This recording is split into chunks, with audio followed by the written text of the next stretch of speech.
Before the Rave Podcast. Hola, hoy estamos en un nuevo capítulo de Before the Rave, capítulo número 44, quinta temporada, y tengo por aquí a Deep Soul. Hola. Hola Sandrita, ¿cómo vas? Bien. ¿Lista? Lista, más que lista. Bueno, recuerden que pueden seguirnos en Instagram, @BeforeTheRave. Aquí hablamos de muchas cosas, hablamos sobre cultura, hablamos sobre todo con los artistas y también tenemos por ahí unos episodios especiales que ya empezamos a grabar para que estén pendientes. Bueno, tenemos un tema del día y la verdad que es bastante interesante porque estamos como muy engomados con eso últimamente. Sí, hemos hablado mucho sobre el sampling. ¿Sabes qué es el sampling? No, explícame más detalladamente. El sampling se basa en tomar una muestra de audio y modificarla. Eso se ha visto mucho últimamente y también es una técnica que lleva años. Lo hablábamos también, viene también del hip hop. Ok. Se puede decir que fueron como los precursores, así como el scratch del sampling. Y hemos encontrado muchas referencias. De hecho, te enviaba un par de videitos. Sí. Y ahí llegamos al tema de, en la parte legal, tú que eres la experta, ¿esto qué implica? Porque hay mucho sampleo que está muy implícito y se nota de dónde salió. Sí. Y muchos Que no se atribuyen a los artistas que hicieron esos tracks, y hay otros que sí lo hacen, como hablábamos de Kendrick Lamar y más temas. ¿Tú qué opinas de esto? Bueno, pues el sampleo desde el punto de vista legal es básicamente coger una obra, modificarla y que salga una nueva que se llama obra derivada como tal. Hablando legalmente. Hablando legalmente. Okay. Ahora que este tema a nivel legal, en la aplicabilidad de la cosa en el mundo real, ya la cosa cambió un montón, porque pues digamos que ahorita lo que hablábamos de los licenciamientos, yo creo que pues ampliar implica que si yo voy a tomar algo de alguien que ya le pertenecen unos derechos, lo mínimo sería pagar una licencia, pero pues yo veo que en el mundo de la música este pequeño cuadro legal ese escenario legal no existe. Sí. Y es muy complejo entenderlo en la medida en que uno ve tantas modificaciones, y pues ahí es donde llegaba a la conclusión de que cuando una modificación no se nota, uno no sabe que es un sampleo, sino hasta cuando lo ve uno explicado en su proceso es que dice uno, este es un excelente sampleo. Pero ahorita hay también edits y mashups, es que creo que se llaman así, y eso también es otra manera de hacer música, modificando obras ya preexistentes, que ya tienen derechos de autor, que están protegidas y toda la cosa. También hablábamos de que también puede ser por el tema de... es música muy underground a la que se le está haciendo mucho mashup. Entonces no es un pop súper reconocido que se vende, que se escucha mucho, sino como es tan under, de pronto la lupa de, no sé, un Content ID no lo reconoce. También depende de lo variante que llegue a ser, ¿no? Pero igual, sea underground o sea muy comercial, todo debería tener permisos, licencias, o sea, en el mundo ideal debería ser, ser legal, ser legal la manera en la que tú coges y modificas lo de otro, lo usas, pero al igual le estás reconociendo sus derechos de autor, le estás pagando su licencia, o sea, todo eso también tendría que existir. Igual aquí pueden en los comentarios contarnos su punto de vista sobre esto, porque creo que es súper valiosísimo todo lo que ustedes nos aportan allí. Sí, porque se ve mucho como que es un fraude, una copia, un plagio, o sea, todo lo catalogan plagio ahora, pero esto en específicos, todo el mundo dice, no, es que eso es una copia mejorada. Bueno, eso tiene mucha tela para cortar, demasiada. Sí. Y todos los casos son como tan específicos que no hay una norma que te diga, mira, esto se puede registrar, esto no, esto sí es tuyo, pide permiso. Sí, hay mucho que contar allí. Más adelante de pronto nos hagamos un capítulo especial de todo esto. Con gente muy tesa que también nos dé luces de qué opinan ellos al respecto. Claro que sí. Y bueno, vamos a ir con nuestro invitado. Bienvenido, Japs. Gracias, chicos, por la invitación a su programa Before the Rave. Con gusto, bro. Bueno, cuéntanos cómo te ha ido con el sampling, hablando del tema del día. ¿Lo usas mucho? Sí, de hecho mis producciones se basan mucho en sampleo. Yo vengo, como mencioné anteriormente, de una movida que es la del jungle drum and bass. Digamos, en ese género de música se samplea bastante. Y actualmente, como mezclo techno con breakbeat, pues un poco de eso va a la mano. Sampleo mucho amen breaks y todo este tipo de baterías que son de esos géneros de música, ritmos quebrados. También uso bastante sampleo vocal de 80s, 90s, hip hop como de esa época. Y digamos, el truco de todo este asunto de samplear para que pase colado sería agarrar un fragmento de audio, uno lo tiene, digamos, fijado, al menos en términos de beatmaking de hip hop se maneja así.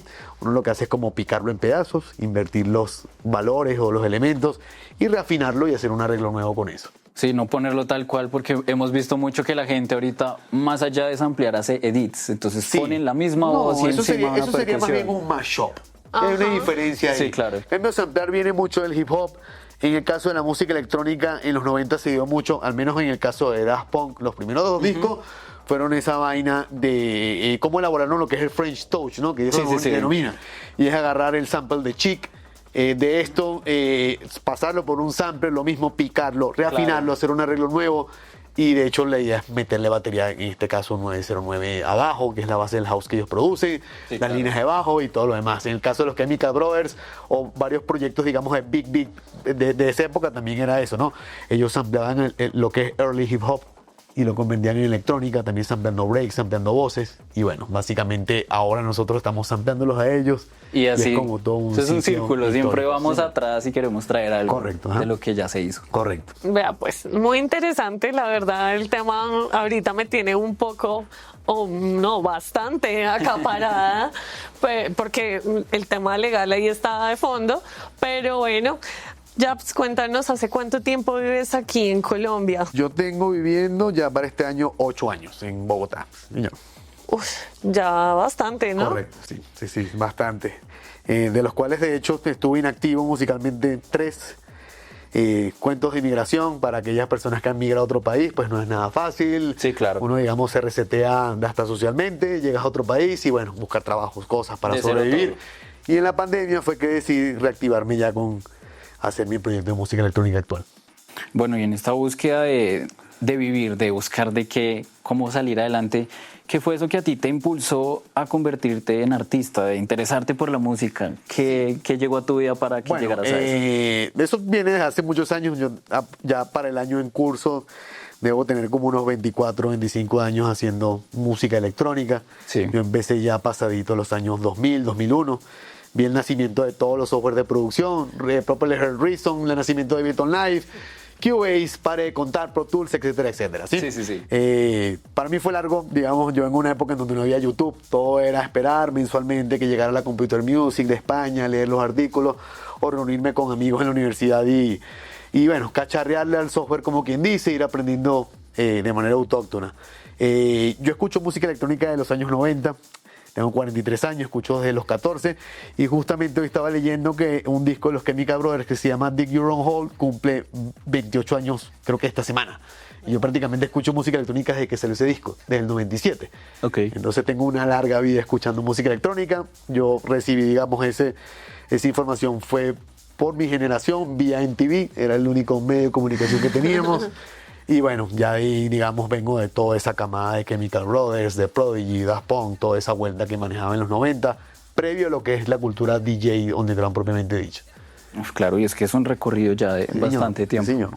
Y tú también has tenido como esa evolución de tus proyectos musicales, porque cuando veníamos para acá estábamos hablando de eso, de cómo has cambiado de un proyecto a otro, de un género a otro. Correcto. ¿Cómo ha sido ese proceso de decir, Fíjense una cosa, yo siempre me he visto más allá de un DJ o algo así, un productor o un live performer, sería la palabra, ¿no? Como una persona que hace esto en vivo. Mi primer proyecto se llamó Karma Coma, fue como en el 2001, ¿sí? Una banda que yo tuve con familiares, fue una banda de fusión tipo trip hop, ese tipo de cosas, Massive Attack, que era lo que se manejaba en esa época. Sí. He pasado por bandas también en donde yo soy el DJ, bandas de funk en donde hago electrónica. Y mi primer proyecto, digamos el más largo que he tenido, se llamó Sound Collector. Ese era mi seudónimo desde el año 2002 hasta el año 2015. Y yo empecé haciendo fue Jungle Drum and Bass. Yo vengo realmente de esa movida, ¿sí? De bass music, básicamente. Claro, lo que llamamos ahorita el global bass. Es correcto, sí. También pasé por el dubstep, grime, una cantidad de cosas que pasaron por ahí. Y me mantuve, digamos, activo en esa movida.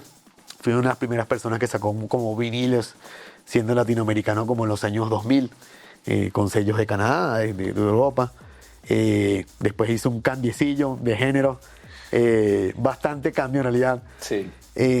Me pasé como a hacer electrofunk y new disco, ¿sí? Como algo tipo Justice, ese tipo de vainas.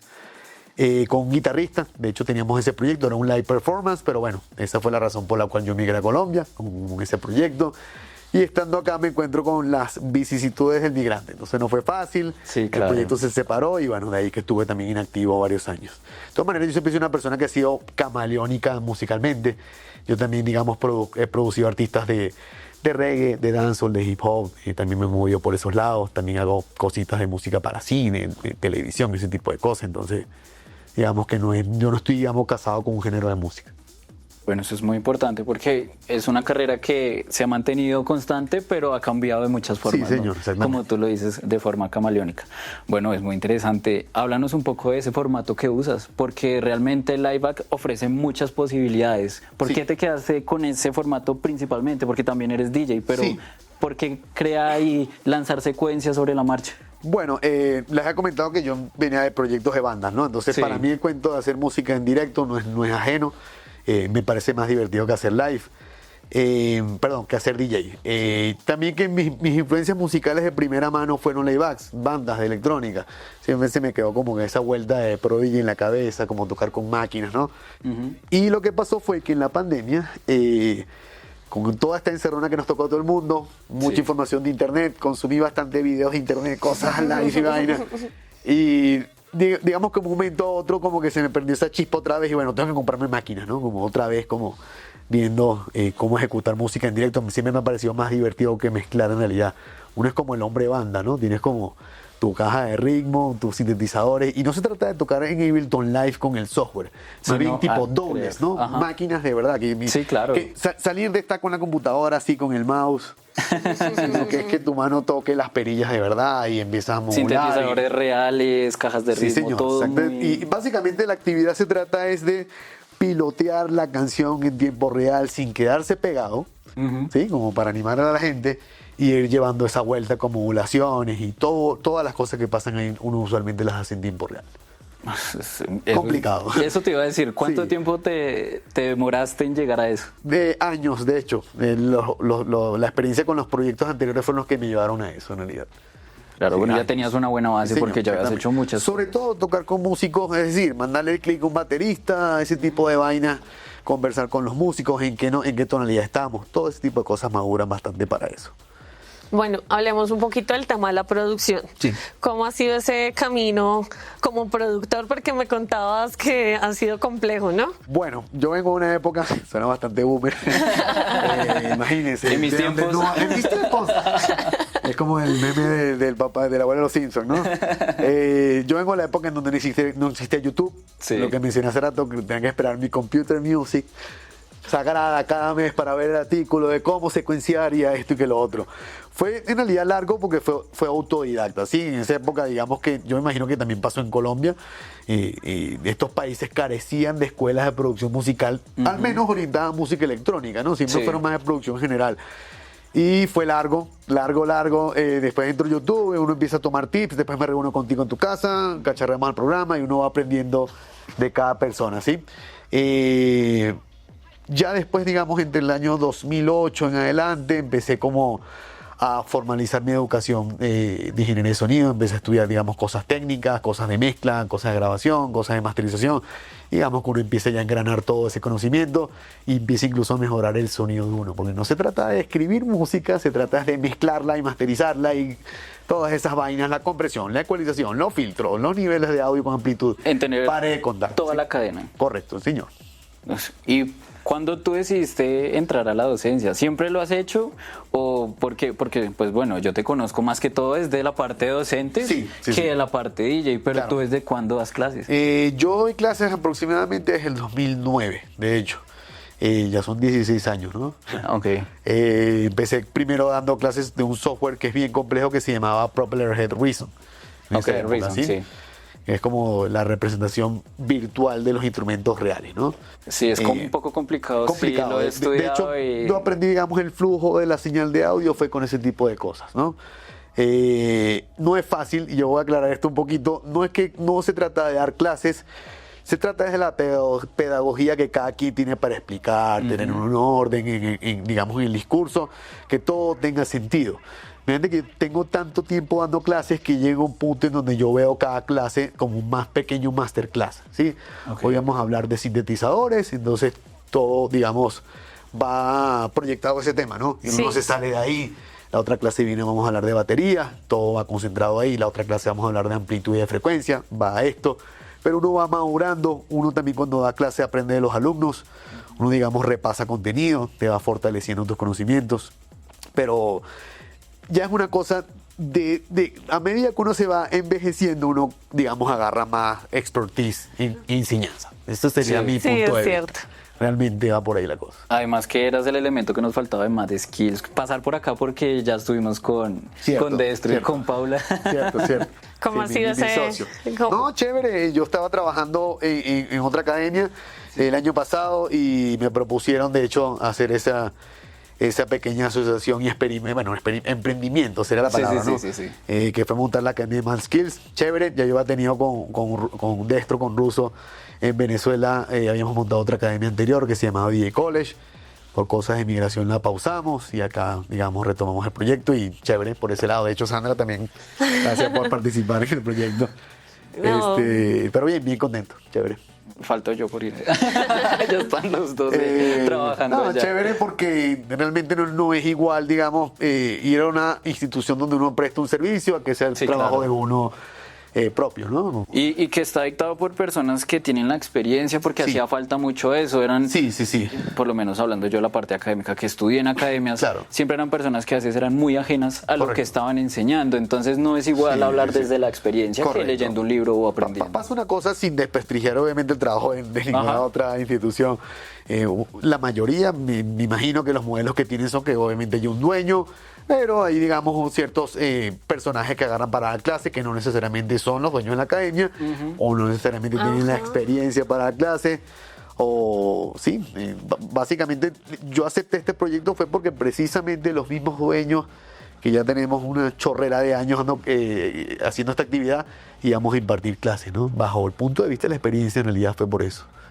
Sí, es que es muy importante, en serio, porque como te digo, yo he dado con profesores que uno dice como, muéstrame qué has hecho. Correcto. Y eso es algo que diferencia mucho a Mad Skills, también con la parte de Sandra, porque es muy difícil encontrar a alguien que hable sobre esta parte legal en la música. Sí, no, imagínate, por Dios. Pocas personas tratan el tema que ya abarca ahí con derecho de autor, ¿no? No, y que creo que es una forma de hacer sinergia entre todos los que hemos estado dentro de Mad Skills, porque nos entendemos muy bien a nivel laboral, trabajamos muy en pro de precisamente enseñarle nuevas cosas a los alumnos, que yo creo que eso hace muy valioso todo el trabajo que se hace detrás de la academia. Así es. Bueno, Japs, cuéntame qué viene ahorita para tu proyecto. A ver, un poquito background, cosas positivas que han pasado con el proyecto de la IBAC.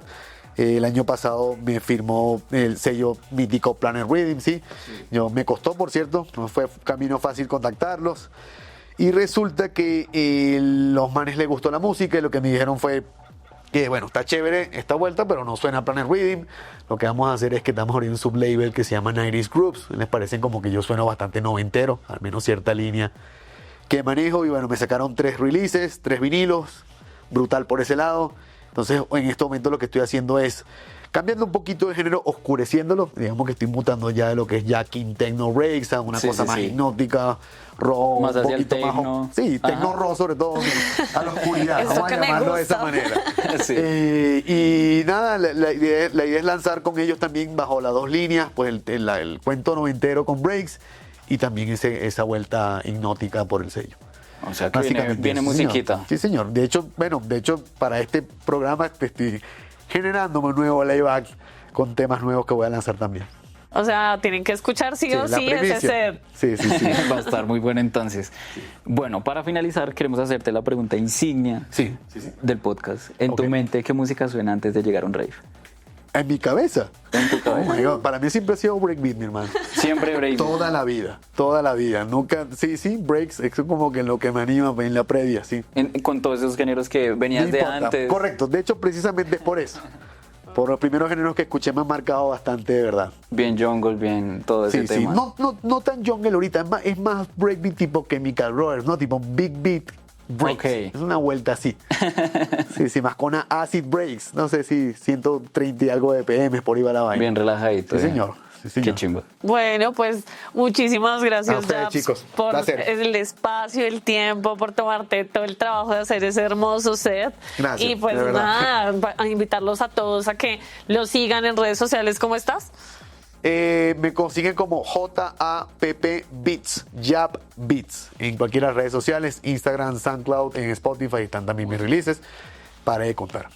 Bueno, también muchísimas gracias a nuestros aliados, Colapso, Rec, Jinjan, Mad Skills, Ojos Verdes, Paralel.